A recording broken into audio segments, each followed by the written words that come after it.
História do segundo ano para falar um pouquinho sobre a história de Tawantinsuyo.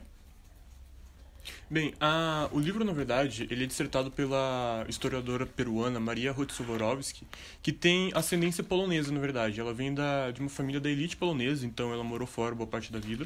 E é muito bom enfatizar isso porque já deixa em mente que ela tinha uma quantidade de dinheiro significativa para poder prosseguir com toda a sua produção historiográfica sobre a cultura andina pré-colombiana, ou seja, principalmente o que era a vida ali dos andinos e dos incas antes do século XV e a chegada dos espanhóis. Meu nome é Larissa e falando um pouquinho sobre a obra, como que esse povo se fundou? Como que esse povo se formou? Então, no livro, a autora, ela utiliza... ela apresenta tanto os mitos fundadores quanto a cidade que vai acabar se tornando capital, que vai acabar se tornando a capital do Império Inca no século XV, que é Cusco, para entender exatamente quais foram os elementos que se desenvolveram até formar o Império Inca.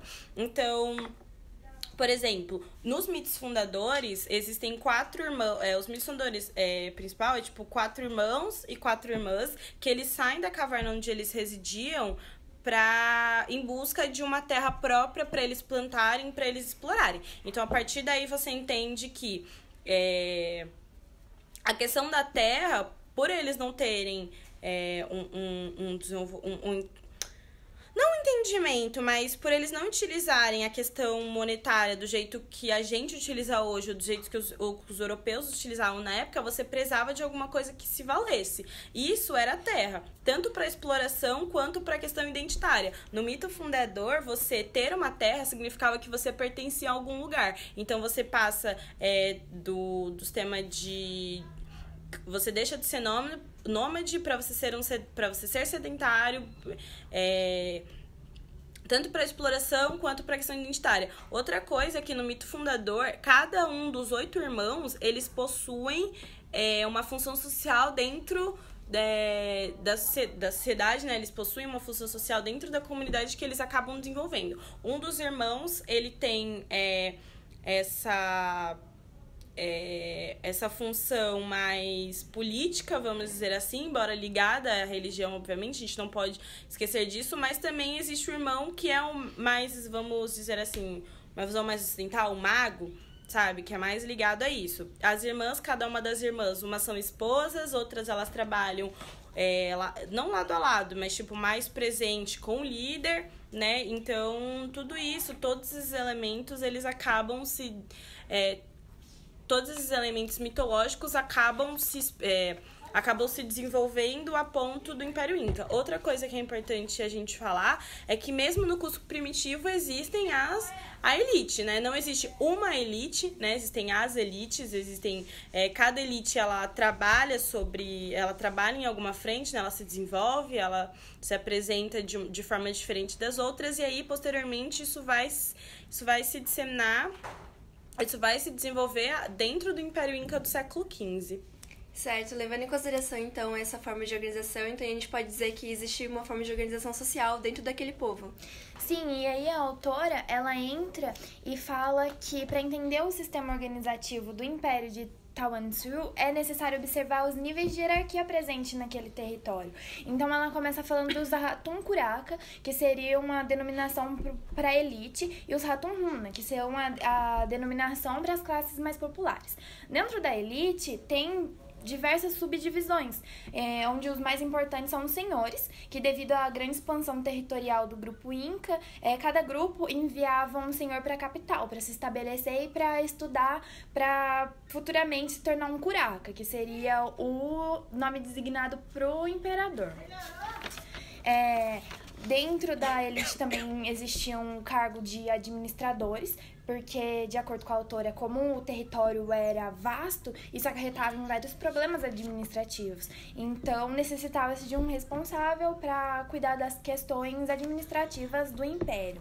Também, dentro da elite, tinham os sacerdotes, os feiticeiros e adivinhos, que eram a força religiosa do império, E depois, com a dominação espanhola, eles foram perseguidos, pois os espanhóis eles acreditavam que os feiticeiros e os adivinhos eles tinham uma ligação com o maligno, dizimando então a religião inca. Também, por último, a última classe social da elite do Império de Tahuantinsuyo, existem os mercadores, que é a classe que existia no Império e eles eram responsáveis pelas trocas comerciais. É legal enfatizar também que a economia do Império Inca, ela era baseada essencialmente na troca. Então, eles não tinham uso de moedas estrangeiras. Logo após isso, a autora ela começa a falar sobre as classes populares, que dentro dessas classes, quem se destacava eram os artesãos, que eles representavam uma grande importância na costa e eles eram responsáveis pela fabricação de cerâmicas e tecidos finos para ajudar nas trocas comerciais com os outros povos nativos dali. Tinham também os Ratunhuna, que eram a maioria populacional. Eles eram responsáveis pela força de trabalho. Eles viviam em grupos de unidades decimais. E também existia os Mi'kmaq. Os Mi'kmaq, eles eram responsáveis por colonizar as novas áreas. Eles ensinavam as pessoas o caminho do império. Tinham também os Yanas, que eram serviçais do imperador. Eles prestavam serviço ao império, mas isso não significava que eles eram escravizados, porque eles detinham a liberdade. Tinham as mamaconas, que eram as sacerdotisas incas. Elas eram escolhidas quando elas tinham 8 e 10 anos de idade. Elas eram encarregadas de prestar o culto ao sol e o imperador e depois serem educadas para serem as esposas futuras dos curiacas. E os pinhas, que eles eram os prisioneiros de guerra. Então, a autora conclui que a organização social de Tahuantinsuyo reproduzia um modelo andino e se desenvolveu por todo o império. E falando também de um pouco mais de estrutura social, vou trabalhar um tema de sistema de reciprocidade. E um exemplo desse sistema de reciprocidade e como se desenvolvia sem a necessidade de um enfrentamento militar e como os chefes locais aceitavam os incas por exemplo, quando um chefe cusquenho chegou a Chincha com muitas pessoas dizendo ser filho do sol e que vinha pelo bem dos naturais. Ele não buscava ouro, não buscava prata, nem a entrega das mulheres pelos locais, porque ele já possuía tudo isso em abundância. E ao contrário disso, ele trazia consigo numerosas dádivas para lhe darem se o reconhecesse como seu senhor. E para confirmar suas palavras, ele ofereceu aos curacas um elevado número de roupas confeccionadas em Cusco e objetos de valor, ato que fez com que os senhores do vale o reconhecessem por seu senhor. Os soberanos cusquenhos, eles não chegaram a formar uma nação porque eles tinham uma mentalidade de um pequeno núcleo. Eles faziam parte de um todo, além de eles entenderem que eles não se estranharam que os chefes étnicos viram nos espanhóis aliados que os ajudariam a recobrar sua independência do povo andino em relação aos incas.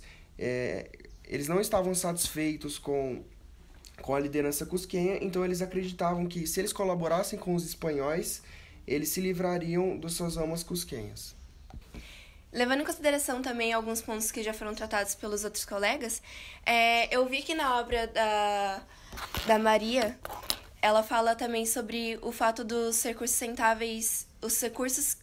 rentáveis que eram medidos, ou melhor, a forma que eles eram medidos, porque a autora ela separa em 3 pontos: a força de trabalho, a pecuária e a terra. Ela junta essas 3 de uma forma que, dentro das terras que poderiam ser separadas entre estatais e privadas, a força de trabalho era utilizada, assim como o Luiz falou mais cedo, sobre essa reciprocidade, essas trocas de favores, e a pecuária, que mostra bastante a forma como esse povo se adaptou em meio às grandes dificuldades que eles enfrentavam. Se a gente levar em consideração o fato de que eles tinham poucos recursos para poder colocar em cima, para poder se adaptar, é muito interessante ver todo o conhecimento que eles moldaram em volta de tudo isso. Inclusive, eles utilizam os camelídeos para poder se alimentar e para utilizar como lã e animais de carga também. Mas você pode falar um pouquinho mais sobre essa forma de economia? Porque, como falaram até antigamente, antes aqui, não tinha dinheiro, certo? Isso mesmo. Na verdade, é um ponto importantíssimo de toda a obra da Maria Rostvorovsky, porque nessa parte da economia, ela deixa muito claro que sempre houve um problema muito grande de interpretação historiográfica do Ocidente em relação a como era formada a economia inca ou a economia andina, na verdade. Porque encontra-se muito, em toda a historiografia, os patamares dizendo que os andinos eram comunistas, eram socialistas, ou muitas vezes tinha uma base de economia fundamentada na ajuda humanitária. O que a própria autora diz que é mentira. O que acontece, na verdade, é que o sistema deles era um sistema único, um sistema plenamente andino, porque eles viviam na base da troca, não existia o dinheiro. Então, o que acontecia? Cada região do Império era responsável por uma produção específica. Então, por exemplo, o litoral produzia a parte de pesca, todo o quesito de peixes, enquanto que a região de selva, a transição da zona andina para a Amazônia, era a parte de agriculturas. Então, tudo da agricultura descia a parte litoral, enquanto tudo do litoral descia a parte andina, subia a parte da selva. E assim funcionava todo o quesito de troca, era fundamentado na troca. Toda a economia inca era assim, sempre ausentando-se do dinheiro, eles não tinham essa noção. Acho muito interessante essa forma como ela separou o texto, porque ela deixa bastante ênfase, inclusive ela finaliza a obra dela falando sobre esses aspectos que facilitaram para a conquista espanhola. Esse povo que estava bem insatisfeito com os seus governantes, eles viam os europeus como uma forma de se salvar daquilo e achavam e acreditavam que poderiam melhorar a vida deles, sendo que depois a gente sabe o que aconteceu, que eles começaram a viver na miséria, na fome e na base de escravidão e relações que não favoreciam nada para eles. Os aspectos que a autora fala, são separadas em visíveis e aprofundadas. As visíveis, a gente entra em consideração a superioridade da tecnologia europeia. Bom, a gente sabe, os europeus, eles tinham armas com tecnologias que aquele povo não conhecia. Inclusive, eles chegaram com cavalos, que para aquele povo era uma novidade tremenda. As aprofundadas, a gente entra na questão da falta de integração nacional, que, como a gente pode falar, Tawantinsuyo é um terreno extenso, e aquele povo que eram separados em grupos étnicos, eles tinham culturas diferentes. A única forma de integração nacional que a autora fala é sobre o uso de uma única língua, que os espanhóis, inclusive, relatam também. Porém, a gente não pode falar que foi uma exatamente tentativa deles de fazer uma coesão nacional, mas mais uma forma de facilitar para aquele povo.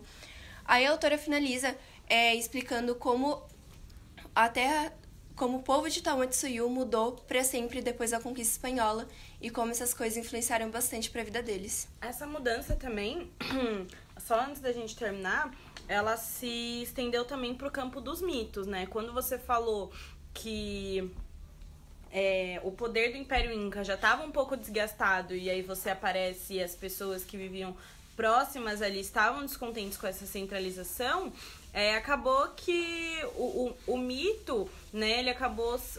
o mito fundador, que inicialmente não tinha mais a ver, não tinha relação nenhuma com os europeus, passaram a ter, né, porque você entende agora que aquele povo tinha uma história, mas foi só a partir, né, a autora fala que você pode perceber isso em muitos livros de história que tratam sobre a colonização espanhola, que antes você tinha um mito fundador para, tipo, o ponto de chegada era o desenvolvimento de Tawantinsuyo, só que agora era a chegada dos espanhóis, né, você, tipo, tem essa mudança de ponto de chegada, né? Foi só graças a eles que você tem uma maior organização, que você começa a ter uma história de fato, né? Você também, o advento da colonização, ela mudou a forma como se entende a própria história deles, né? Isso é muito interessante de se ver. E um ponto importante que a gente precisa para poder finalizar essa obra é o fato de que a autora fala assim: a gente precisa investigar, mesmo que as coisas já estejam estudadas. Ela ainda tem muita coisa pra gente poder descobrir e para poder falar futuramente que é a verdade. Bom, é isso. Agradeço a participação de todos. Fico muito feliz em poder falar sobre essa obra tão gratificante e que dá várias informações e conhecimentos pra gente. É isso.